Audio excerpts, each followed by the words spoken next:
¿Cómo se midió por primera vez la velocidad de la luz? La velocidad de la luz se define como 299.758.492 metros por segundo. Sabemos que esa es la velocidad máxima en el universo. No puedes ir más rápido que la velocidad de la luz. Pero eso plantea las siguientes preguntas. En primer lugar, ¿cómo medimos ese valor por primera vez? Porque es enorme. Segundo, ¿por qué no podemos ir más rápido que la velocidad de la luz? La historia temprana de la velocidad de la luz es realmente interesante para ver lo que los diferentes filósofos, a los que ahora consideramos en gran estima, realmente pensaron sobre la velocidad a la que viajaba la luz. ¿Quieres saber más? Quédate hasta el final de este video para saber la respuesta a esta pregunta planteada por un suscriptor. Recuerda dejar tus dudas en los comentarios y presionar ese botón de suscripción.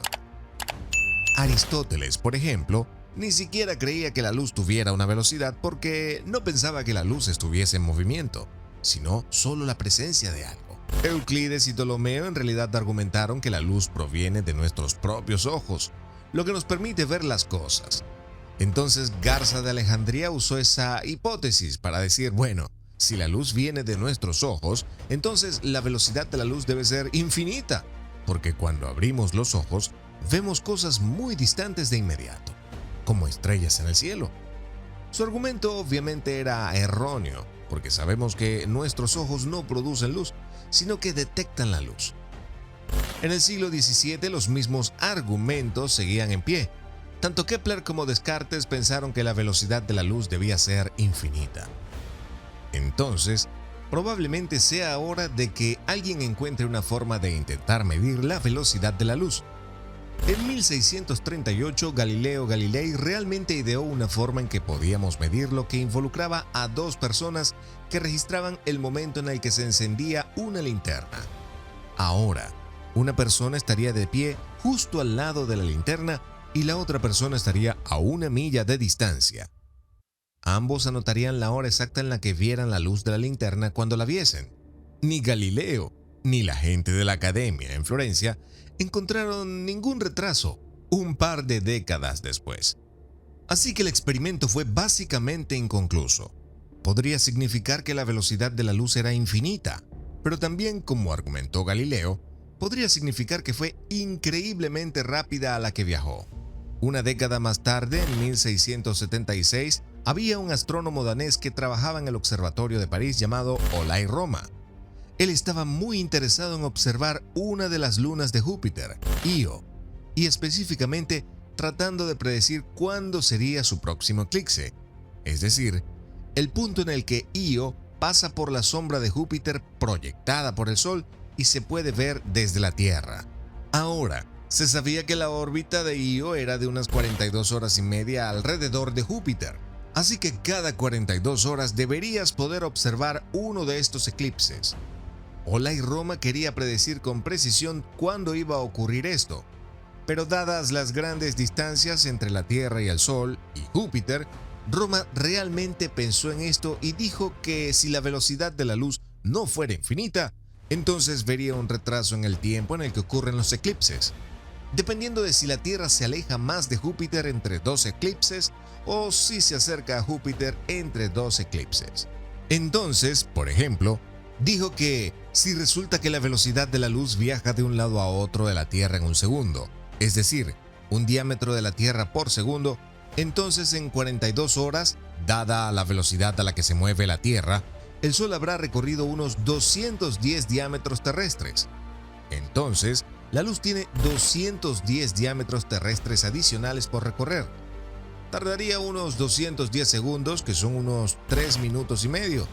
Así que dijimos, a medida que la Tierra se aleja de Júpiter, la luz tiene 3 minutos y medio adicionales para viajar hacia nosotros.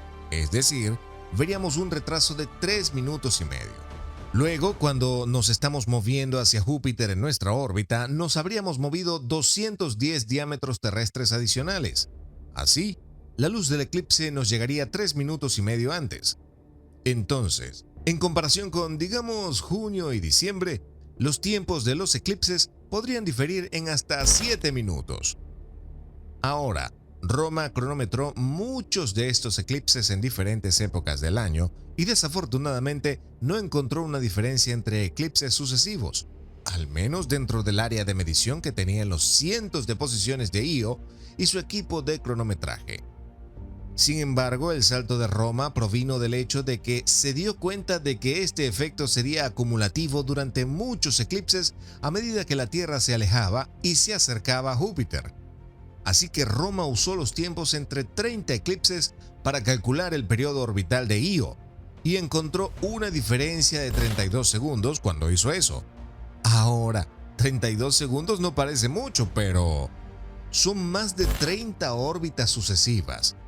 Significa que si tuvieras que observar uno y luego predecir cuándo sería el tiempo del eclipse en 30 órbitas, estarías 15 minutos fuera de tu predicción de cuándo sucedería realmente. Primero, asumiendo que las órbitas de la Tierra y Júpiter eran aproximadamente circulares alrededor del Sol. Y luego usando algo de trigonometría simple, realmente agradable, como la distancia entre el Sol de Júpiter y la Tierra, y los ángulos involucrados. Logró calcular que la velocidad de la luz era de unos 11 minutos por distancia al Sol de la Tierra, así que la luz tardó unos 11 minutos en ir del Sol a la Tierra. Christine Huygens pudo entonces tomar el valor de Roma y aplicarlo a una estimación que había hecho de la distancia entre la Tierra y el Sol y obtener un valor para la velocidad de la luz de aproximadamente 220 millones de metros por segundo, que es aproximadamente el 75% del valor aceptado en la actualidad, lo cual es bastante bueno, considerando cuán inexactos eran los valores que Roma y Huygens estaban usando en ese momento en el siglo XVIII. Años después, Newton en realidad citó el valor de Roma para la velocidad de la luz en su libro Óptica, pero lo llevó un paso más allá. Interrogó a Roma y le preguntó si sus observaciones de los eclipses de Io eran de diferentes colores en las diferentes épocas del año en que los estaba observando. Cuando Roma aclaró que no lo eran, Newton afirmó que la velocidad de la luz también debe ser la misma para todos los colores de la luz. Ahora bien, entre los años 1725 y 1729, un hombre llamado James Bradley estaba trabajando de nuevo en un problema diferente. Al igual que Roma, antes de que lograra llegar a una estimación de la velocidad de la luz, James Bradley estaba tratando de observar las paralajes de las estrellas. La paralaje tiene que ver con el cambio de posición de una estrella debido al lugar desde donde la observas en la órbita de la Tierra. Si la observas en enero, en comparación con si la observas, por ejemplo, en julio, estarás mirando esta estrella desde un ángulo completamente diferente en el espacio. Desde su perspectiva, debería cambiar ligeramente su posición en el cielo, y ese cambio de posición estará relacionado con su distancia. Por lo tanto, la gente estaba muy interesada en probar y medir si esta paralaje estaba realmente sucediendo y qué tan grande era, para poder calcular la distancia a las estrellas más cercanas. Cuanto más cerca esté la estrella, mayor será el cambio de ángulo, y cuanto más distantes estén las estrellas, menor será el cambio de ángulo. Todo viene desde la perspectiva, como cuando pones un dedo frente a tu cara y cierras un ojo y luego abres el otro y lo ves moverse. ¿Te está gustando el video? No olvides dejar ese like y presionar el botón de suscripción. Es gratis. ¿Tienes alguna duda con respecto al universo? No te cohibas y déjala en los comentarios. Probablemente hagamos un video acerca de tu pregunta. Ahora, la gente esperaba paralajes muy pequeñas dado el brillo del Sol en comparación con el brillo de las otras estrellas y la distancia entre la Tierra y el Sol. La gente esperaba que las paralajes fueran de alrededor de un segundo de arco, que es más o menos 3006 centésimas de grado. Pero lo que Bradley encontró en realidad fue que estaba viendo cambios de hasta unos 40 segundos de arco en un año. De hecho, encontró este tipo de formas de curvas sinusoidales muy bonitas que realmente trazaban la Tierra girando alrededor del Sol en el círculo. Y está viendo este gran cambio en una parte del año, y luego el cambio opuesto en la otra dirección para la otra parte del año. Y esto realmente no podía explicarse por la paralaje. Pondría las estrellas en una posición demasiado cercana a la Tierra para tener un cambio de posición tan masivo. Entonces, la hipótesis a la que llegó Bradley en 1729, después de 4 años de estudio, era que todo tenía que ver con el movimiento de la Tierra a través del espacio mientras orbitaba alrededor del Sol, y cómo eso afectaba la forma en que nos llegaba la luz. Ahora, para entender eso, solo quiero que te imagines la lluvia. Estás afuera, bajo la lluvia, sosteniendo tu paraguas verticalmente sobre tu cabeza, porque la lluvia cae verticalmente, al menos si no hay viento. De todos modos, comienzas a caminar bajo esa lluvia y tendrás que inclinar tu paraguas porque de repente la lluvia le parecerá a usted, el observador en movimiento, que viene hacia usted en ángulo, en diagonal. Y si empiezas a moverte cada vez más rápido, tendrás que inclinar el paraguas cada vez más a medida que el ángulo al que se acerca parece hacerse más pronunciado. Ahora sabemos que la lluvia sigue cayendo verticalmente, pero para ti, el observador en movimiento, no parece ser así. Se trata de tu movimiento relativo. Todo es relativo. Lo mismo es cierto para la Tierra moviéndose a través del espacio. La luz parece llegar a nosotros en un ángulo porque literalmente nos movemos hacia adelante para encontrarla, o a veces nos alejamos de ella y aparece nuevamente en un ángulo diferente. Ese ángulo, al igual que la inclinación de tu paraguas, depende de las velocidades relativas de la Tierra que se mueve a través del espacio y de la luz que nos llega. La primera medida de velocidad que no hizo uso de los cielos fue realizada por Armand Fizeau en 1849. Usó un haz de luz reflejado en un espejo a 8 kilómetros de distancia. El rayo estaba dirigido a los dientes de una rueda que giraba rápidamente. La velocidad de la rueda se incrementó hasta que su movimiento fue tal que el paso de 2 vías de la luz coincidió con un movimiento de la circunferencia de la rueda en un diente. Esto dio un valor de 315.000 kilómetros por segundo. Leon Foucault mejoró este resultado un año después usando espejos giratorios que dieron una cifra mucho más precisa de 298.000 kilómetros por segundo.